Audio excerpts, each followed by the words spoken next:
Hola a todos, hoy tenemos un lujo absoluto. Tenemos a David Alandete, que es el corresponsal en Washington, en la Casa Blanca de ABC, y que es una de las personas que más sabe sobre todo lo que está ocurriendo en la Casa Blanca, todo lo que está ocurriendo en Estados Unidos y las implicaciones que tiene tanto para la economía española, para el país, para Estados Unidos, etcétera.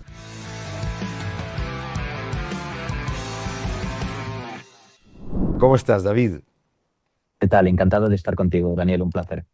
Vamos a hablar de qué es lo que teme el gobierno de España que puede salir de todo lo que está pasando y de todo lo que está viniendo de Venezuela. Vamos a hablar sobre el enorme cambio que ha habido en la OTAN y qué es lo que está suponiendo, y vamos a hablar también sobre los avances espectaculares en Irán.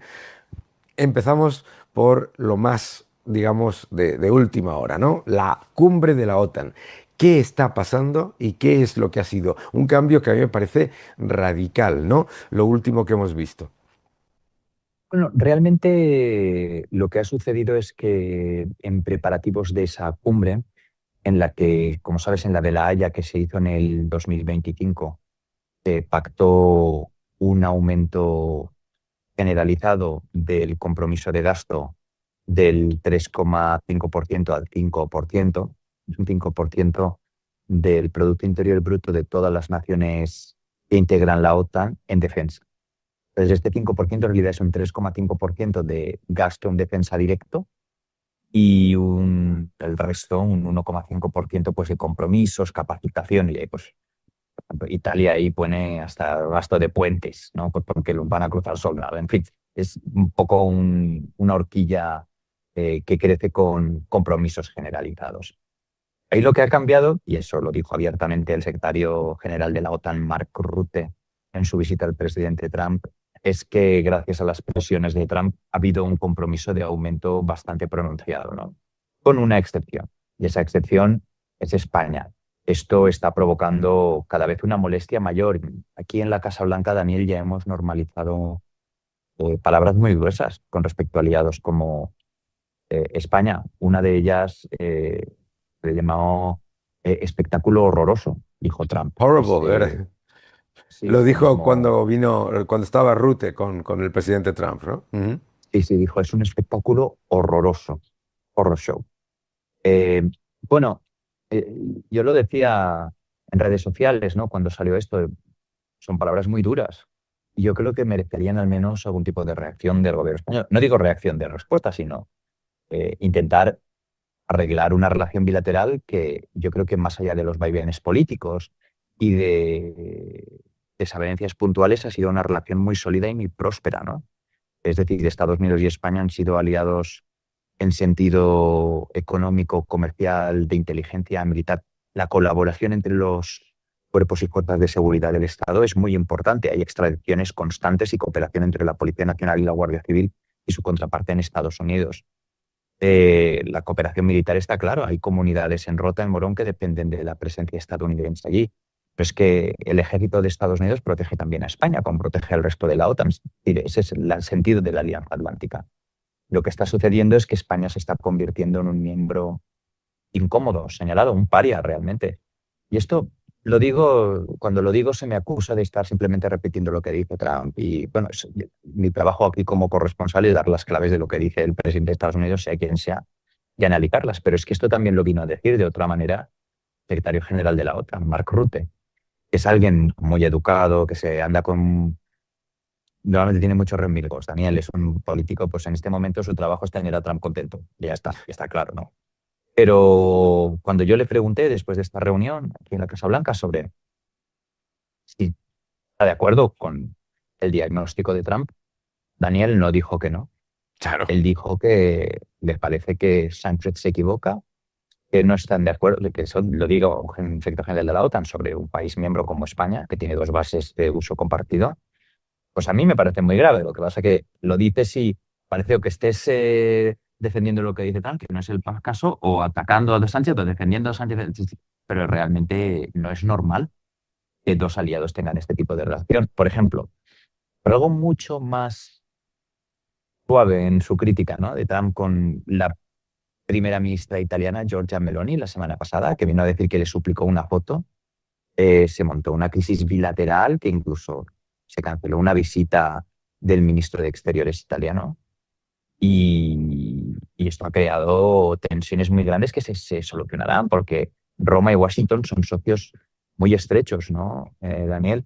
Pero no lo deberían ser menos Madrid y Washington, pero estamos en una situación completamente sin precedentes. Y mi análisis es que se debe a la estrategia de supervivencia política de Sánchez, ¿no? Que ha Claro. decidido que esa oposición, leída en clave interna, se convierta en una molestia ya no solo para Trump, porque el problema ya no es solo Trump, el problema ya es la OTAN, toda la OTAN también, ¿no?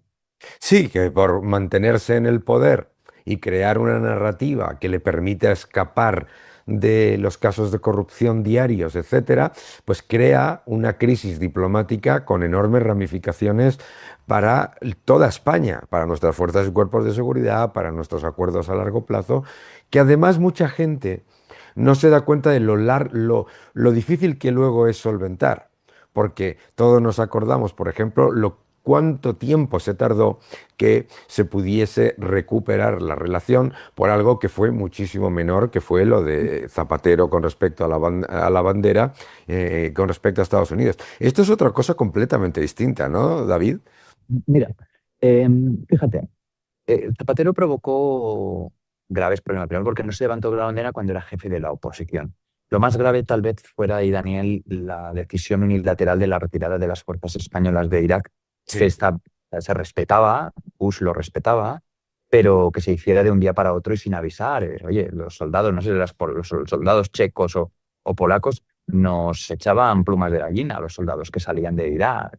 O sea, imagínate, ¿no? Eso todavía se recuerda, ¿no? Se burlaban de los españoles como si fueran unos cobardes dejando a los demás. Y esto por una decisión política. Bien.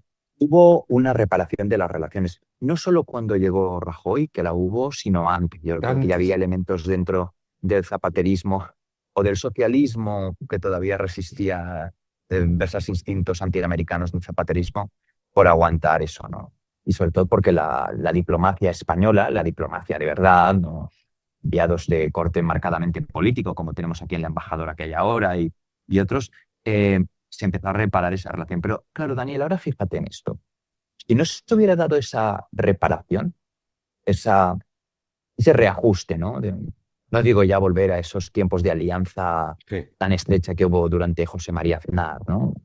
Pensemos en una alianza pues, sana, un poco escéptica, pero sana como los años de Felipe González, ¿no? Si no se hubiera dado eso durante el mandato de Mariano Rajoy, ¿qué hubiera pasado cuando Carles Puigdemont declaró la independencia y empezó a buscar apoyos a través de las embajadas, entre comillas, catalanas en el mundo y sobre todo aquí en Washington? Porque Mariano Rajoy vino a verse con Donald Trump en su primer mandato y tuvieron una conferencia conjunta. Y ahí Trump, a instancias de Mariano Rajoy, que a mí me consta que hubo una campaña para lograrlo, apoyó expresamente la unidad de España y, digamos, neutralizó bastante. Imagínate que de repente un presidente de Estados Unidos dice, bueno, no, los españoles ya se apañaron, se han declarado la independencia porque la declaren, que voten, y si se declaran independientes, porque se declaren. O sea, Claro. es que, Daniel, Trump es un político bastante voluble y es capaz de decirte eso. Claro. Imagínate el problema, que ese es solo un ejemplo, pero imagínate el problema eh, que tendría España en ese momento. A mí me consta que ese tipo de apoyo, y luego está también el tema de la cooperación militar, que está claro que es necesaria. Nosotros, a ojos de Estados Unidos, somos uno de los puntos más vulnerables de la Alianza Atlántica por la presión migratoria y Sí. por ser la frontera con África, y esto siempre lo dicen aquí. Y segundo, por el tema de la implantación de mafia rusa y del este de Europa en determinadas partes de España, que es muy problemática y muy grave, ¿no? Y que Estados Unidos ha cooperado en numerosas ocasiones con extradiciones y detenciones. Una de las cosas que tú acabas de comentar, muchas veces no se entiende, ¿no? En España y en el mundo se percibe pues que la posición de Pedro Sánchez es una posición ideológica con respecto a el gasto del 5%. Incluso han llegado a decir que la razón por la que España está creciendo es porque no gasta el 5% en defensa, cosa que obviamente es una ridiculez. Pero sí que hay una preocupación y me gustaría saber cuál es tu opinión de lo que se dice allí en la Casa Blanca y lo que se piensa. Hay una preocupación de que el gobierno de España esté trasladando sus alianzas al eje chino, ruso, etcétera. Bueno, sí, no ruso, no, aquí no cunde esa impresión, pero sí desde luego el eje chino, sin ningún Claro, género pero de no, dudas. Aquí pero hay es que informes.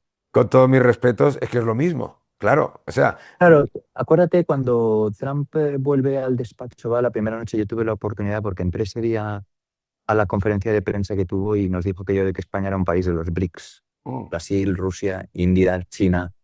Él lo colocaba ya ahí, ¿no? Y Trump claro. no da puntadas sin hilo, ¿no?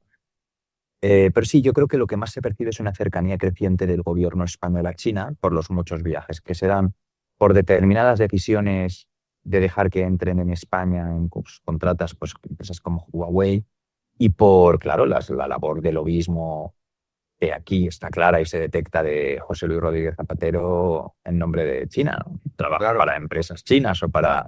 cuando trabajas para una empresa china estás trabajando en realidad para el régimen chino porque está todo controlado por la dictadura, ¿no? claro. Em, pues ahí sí que lo que hay es una percepción de dos cosas. Esa cercanía, pero luego algo que, claro, empieza a fastidiarse un poco el plan a Sánchez, porque está claro, según sus asesores, que Sánchez veía para sí mismo una vez dejar la presidencia del gobierno, que en algún momento la tendrán que dejar, ¿no? Em, una carrera internacional después de haberse codeado pues, con todas las fotos de Sánchez en Manhattan, en la ONU, con Lula, con Macron, con Trudeau, eh, que sus asesores difundían de forma tan constante y masiva, ¿no? Como el gran icono de las izquierdas y tal, y que podía tener un espacio en foros internacionales. Eso se está neutralizando y se está neutralizando precisamente por esas resistencias. Imagínate la imagen que tiene ya el presidente del gobierno español dentro de la OTAN, Claro. después de la imagen que tiene aquí. Es muy interesante, Daniel, porque, claro, yo tengo aquí fuentes, he colaborado, pero, claro, yo llevo aquí bastante tiempo y hay gente pues, en la órbita demócrata, en la órbita de la izquierda estadounidense, think tanks, grupos políticos que han visto durante mucho tiempo a Sánchez como referente del antitrampismo, de digamos, esa izquierda que se ha unido en oposición abierta a las políticas del presidente y también de Israel, de Netanyahu, pero ahora empiezan a ver el grave problema que supone la corrupción en España. Claro. Pues cuando ya tienes sentencias firmes, yo tuve una conversación el otro día con alguien que ha colaborado con Sánchez en alguno de los think tanks, en alguna de las visitas que ha tenido, que me quería un poco de información. Y ahí ya lo que le dije es, bueno, sí, ha habido imputaciones, tiene a su familia imputados, su mujer no tiene el pasaporte, etcétera, etcétera. Pero claro, él ha denunciado lawfare, que es algo que también hace mucho trampa aquí, cuando alguna sentencia o alguna decisión judicial no le gusta, pero es que ya su número dos y mano derecha durante muchísimo tiempo ha sido condenado, José Luis Ábalos, a 24 años de cárcel. Y esto ya empieza a pesar aquí, ¿no? Su imagen ya está bastante manchada por la cercanía a China, por la falta de cooperación con el resto de socios en foros internacionales y ahora por la firmeza de esos casos, de esas sentencias en esos casos de corrupción, ¿no? Claro. Y además, una de las cosas que se percibe es que la detención de Alex Saab y todo lo que ha tenido que ver con la detención de Maduro, etcétera, ha abierto una caja de Pandora de un montón de afinidades, contratos, todo tipo de, digamos, links entre el gobierno de Sánchez y su gran gurú, que era el expresidente Zapatero, y la dictadura venezolana, la dictadura cubana, etcétera. Esto es la punta del iceberg, lo que hemos visto hasta ahora. Estamos ante una cascada de noticias que nos pueden llegar en cuanto a esas afiliaciones. Bueno, date cuenta, hay una gran red de imputaciones e implicaciones judiciales en Estados Unidos que apuntan hacia lavado de dinero y fraude en Venezuela. Sí, Entonces ahí está el gran caso del cártel de los soles, de narcotráfico de Nicolás Maduro en Nueva York, sí, en el que ha habido varios imputados, incluso ya hay condenas, ¿no? El caso de Maduro, Sicilia, abierto. Pero ahí también llegaron a estar imputados otros jerarcas chavistas, ¿no? Como Diosdado Cabello. claro. Luego están el Pollo Carvajal, que ya se ha declarado culpable, que, vamos, recibido su cooperación y, de hecho, recibido información a la Fiscalía sobre políticos que se han beneficiado de pagos de dinero robado en Venezuela. Luego está el caso de Cliver Alcalá, que también se declaró culpable y fue condenado, creo que a 40 años de cárcel por los mismos delitos que el Pollo Carvajal. El Pollo Carvajal sigue esperando sentencia y también él contó que la dictadura traficaba con armas, con las FARC, que sacaba cocaína. Otro caso. Luego está, en Florida tenemos dos casos diferentes. El primero de Alex Saab, porque fue indultado en el año 22, perdón, por Biden, eh, y que tiene que ver con fraude masivo en las ayudas que se han dado en Venezuela y por desvío de dinero de fondos de ayuda humanitaria. Ese caso que se indultó a Saab, pero sigue un colombiano venezolano llamado Álvaro Pulido, ahí sigue imputado. Y luego está el caso de Alexa, por el que ha sido extraditado por segunda vez, porque Alexa tiene el honroso récord de haber sido extraditado 2 veces a Estados Unidos, ¿no? Y en esta ocasión está extraditado por beneficios del petróleo, utilizados también para ayuda que han sido robados. Otro caso similar. ¿Qué pasa? Hay una fiscal que sale de Venezuela, Luisa Ortega, que sean venezolanos seguramente la conocen, Sí. que al salir de Venezuela da una serie de información y ella conecta directamente a Álvaro Pulido y a Alex Saab con un nombre, un empresario. Este empresario se llama Rodolfo Reyes. Rodolfo Reyes es la persona accionista, uno de los accionistas, yo creo que fue accionista mayoritario mucho tiempo en Plus Ultra, Sí, cuando entra en Estados Unidos en 2021, ve cómo le requisan su dispositivo de teléfono y se lo clonan y ahí aparecen los mensajes con Zapatero. Entonces está claro que Rodolfo Reyes se le investiga, que se le requisan legalmente sus comunicaciones y que eso apunta a una gran trama, una gran red, por el testimonio de la fiscal Ortega, de desvío de fondos robados en Venezuela para lavar el dinero y además pagar comisiones. Y eso es lo que toca a Zapatero. Toda esa información se pone a disposición, parcial o totalmente, no lo sabemos aún, de la justicia española. Y eso es lo que Zapatero quiere anular. Lo que está claro es que Estados Unidos tiene muchísima información, muchísima. También quiero decir ahí, Daniel, que esto no es una decisión política. claro. Está claro que aquí José Luis Zapatero no es una persona bienvenida. Washington no lo es, aunque él lo haya intentado pintar en otras ocasiones. Pero esto es labor judicial de la justicia, ¿no? Está claro que hay una serie de pagos que resultan muy llamativos y una serie de mensajes que son bastante incriminatorios, tanto como para que se proceda a su imputación. Las consideraciones políticas están al margen de todo esto. Esto es muy importante lo que acabas de decir, porque mucha gente se piensa, pues como vemos a los presidentes de Estados Unidos como esas personas casi omnipotentes, ¿verdad?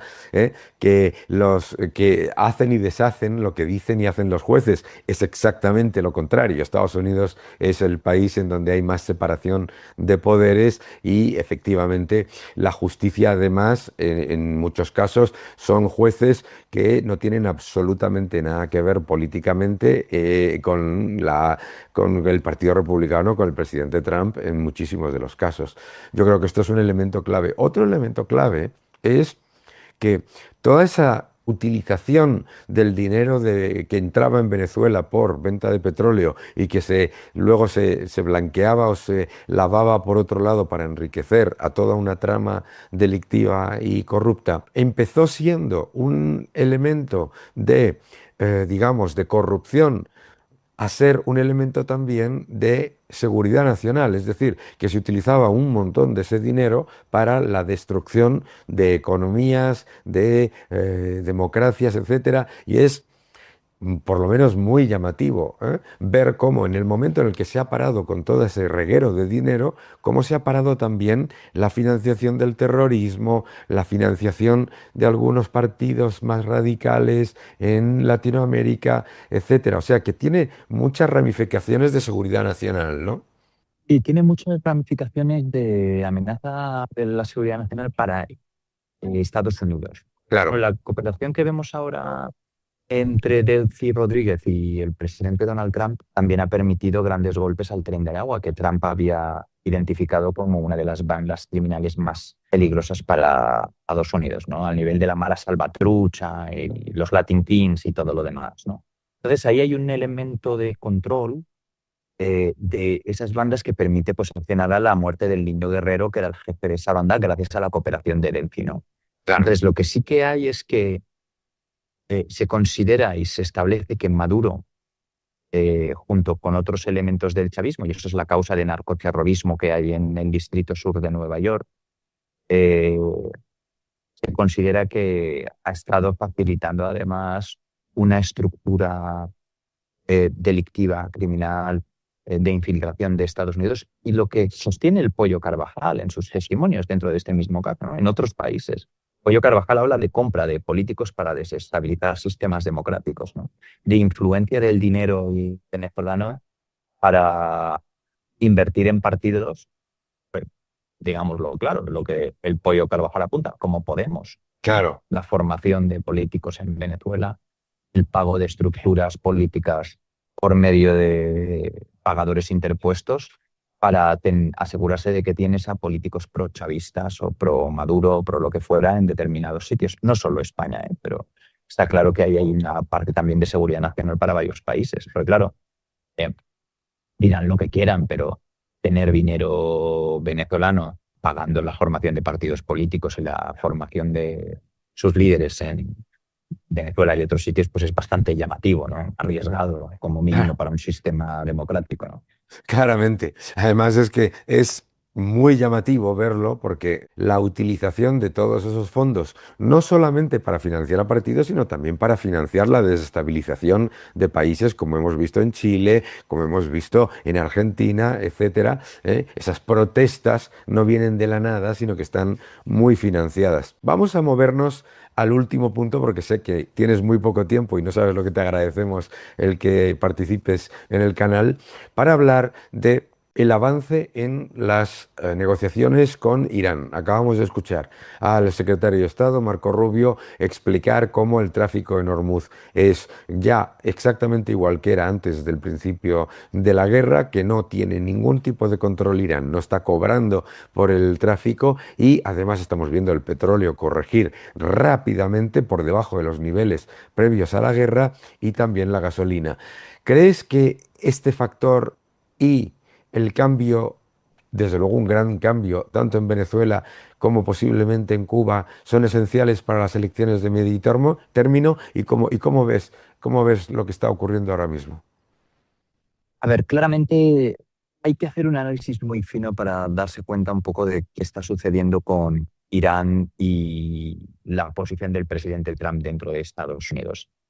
No hay que llevarse a engaño. La guerra de Irán es profundamente impopular.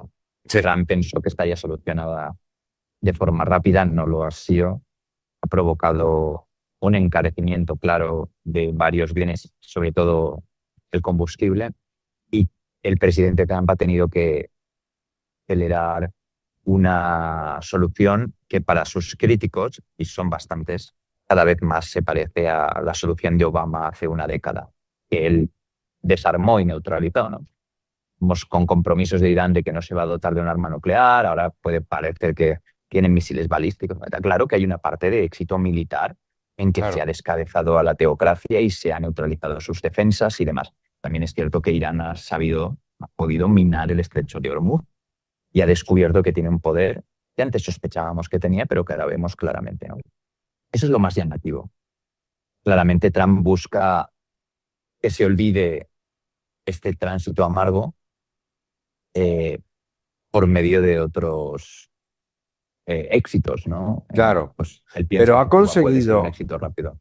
Pero ha conseguido que se desmantele completamente la infraestructura nuclear de Irán, ¿no? El memorándum no le compromete a nada si Irán no cumple con los compromisos, simplemente es condicional en todos los sentidos. Y por el otro lado, ahora, cada vez que pasa, el estrecho de Hormuz pesa menos en el riesgo global. Bueno, está claro que Irán sigue teniendo a este momento capacidad nuclear. La tiene, de hecho, ha sido capaz de enriquecer. Hay un compromiso de Irán de que no va a utilizar el sistema nuclear que pueda quedarle controlado para fines militares. Eso es un compromiso que adquirió con Obama también, ¿no? Ahí hay algo importante y lo que te diría un crítico de Trump es que estamos otra vez con los compromisos y si en algo se ha especializado Irán es en mentir a la comunidad internacional, en decir que va a permitir inspectores, en decir que tal, que iba a tener controles y luego hacer lo que le daba la gana. Esas instalaciones bajo tierra en Isfahan, Fordo, Natanz, la de Isfahan no está bajo tierra, pero las demás sí, en las que se ha enriquecido uranio hasta ese límite tan cercano a poder dotarse de un arma nuclear, pues son verdaderamente muy alarmantes. Es decir, Irán ha mentido y ha engañado y ha ocultado durante muchísimo tiempo, ¿no? Entonces, hay que fiarse de Irán desde el punto de vista de Estados Unidos. Pues los críticos de Trump, que los hay también en el Partido Claro. Republicano, te dirían que de ningún modo. Y hay una No, pero parte yo de creo que Irán es que yo creo que no se fía, ¿no? Desde luego, no veo que se fíe. pero tiene que fiarse en este momento porque ha firmado un acuerdo en el que la palabra de Irán le tiene que bastar. Entonces, ¿quién está sufriendo en este momento más por esta solución? Eso es llamativo, ¿no? Pero estamos viendo, lo hablaba el otro día aquí con una colega israelí, estamos viendo una ruptura cada vez más abierta entre Estados Unidos e Israel, algo que yo nunca pensé ver, porque es Netanyahu el último que está advirtiendo de, de que Irán sigue siendo una amenaza existencial para Israel y para otros socios en la zona. Y estamos viendo una serie de ataques. La semana pasada diríamos aquí detrás de mí, en el atril de la Casa Blanca, el vicepresidente J.D. Vance decir que Israel solo tiene un aliado que le quede, que es Estados Unidos, y si lo pierde, podría ser un drama enorme para él, ¿no? Y que estamos viendo también consecuencias, yo creo que devastadoras para la coalición de Netanyahu y para la alianza entre Washington y Jerusalén, ¿no? Claro. Claro, yo creo que es que lo que ocurre aquí también en muchas ocasiones es que yo creo que lo que estamos perdiendo es un factor muy relevante para mí. En el mundo del petróleo, en el momento en el que un actor utiliza una infraestructura como un arma en contra de sus clientes, lo que demuestra no es fortaleza, sino debilidad. Y claro, cada momento que pasa, piénsalo, Irak, Emiratos que se ha ido de la OPEP y puede poner 3,5 millones de barriles en el mercado.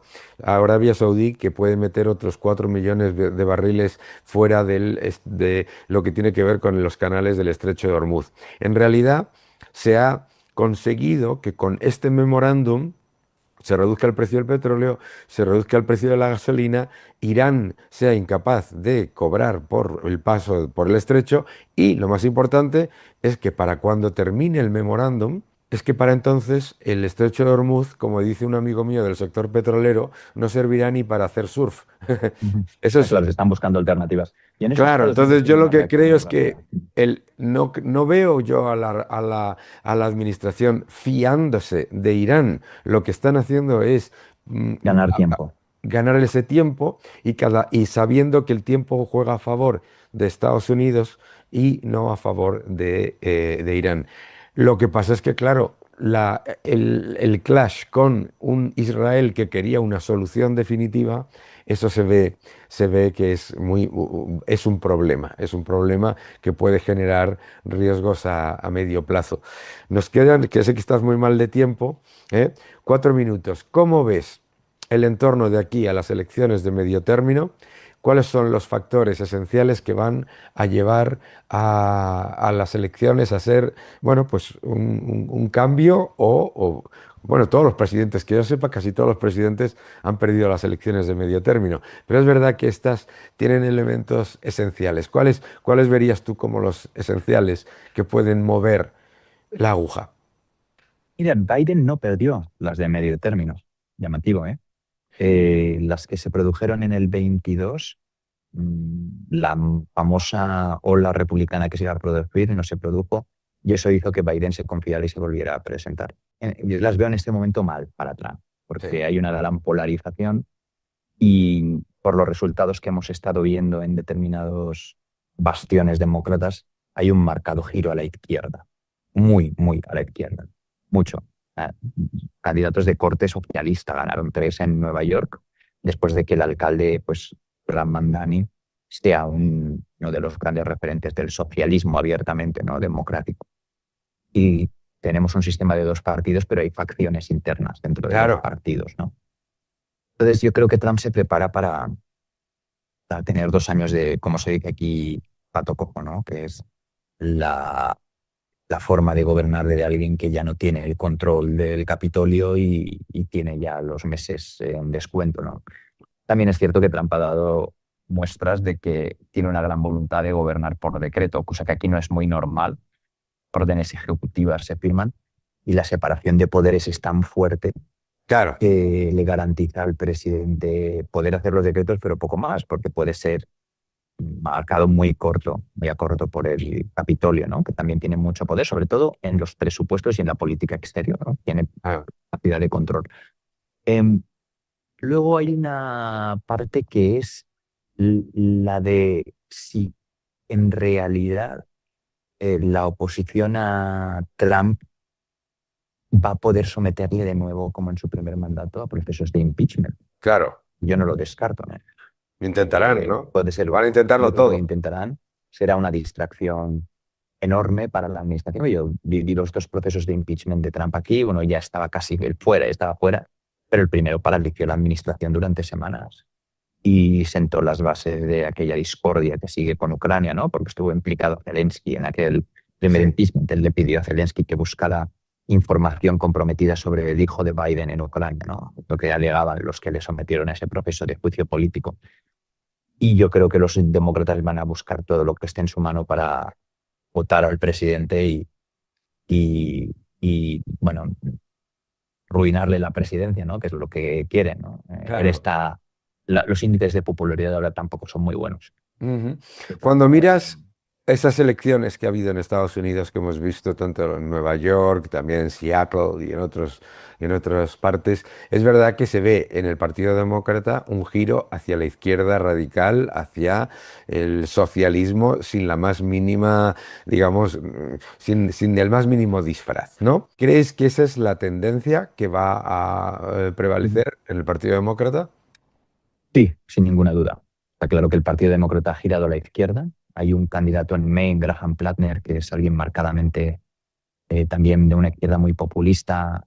James Talarico en Texas también. Eh, pero claro, ahí tenemos un partido republicano cada vez más trumpista, que Claro. además ha purgado a los menos trumpistas, ¿eh? Determinados senadores, Bill Cassidy en Luisiana, se ven obligados a irse después de una purga ya de Mitt Romney y mucha otra gente, ¿no? Y luego tienes a un partido demócrata cada vez más a la izquierda. Entonces el centro se está quedando un poco huérfano de referentes. Entonces yo creo que lo que va a haber en estas elecciones es un giro a la izquierda marcadamente de zonas demócratas y un giro a la derecha de zonas republicanas con un país cada vez más partido en dos.